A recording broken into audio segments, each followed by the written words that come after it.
Hey, good day mga ma'am sir. Alright, so another day, another unit release naman po tayo mga ma'am sir. So ang unit po natin ngayon na ito is a J17V Tiptronic po ito for RO6A engine FI. Yan po. So loaded setup po ito mga ma'am sir. So ang unit po ito is pagmamayari ni Mr. Aquino ng Calamansig Sultan Kudarat.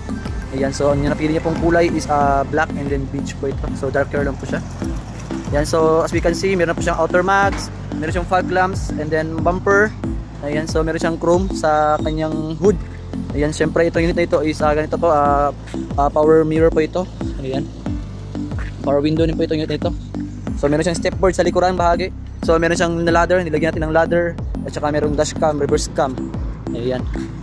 So ito, sa taas niya naman bahagi is meron siyang roof rack rear.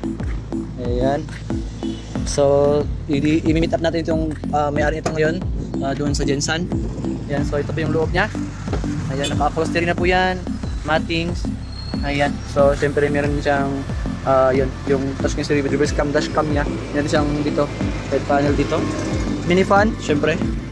So naka-tint na rin ito, medium tint po ito. So ito po yung sa loob niya mga ma'am sir. Ayan, so meron din siyang matting. Okay, so meron siyang LED dito na dome light. So ayun, sa mga interested lamang po dito sa ganitong mga setup mga ma'am sir, you can PM us or call us.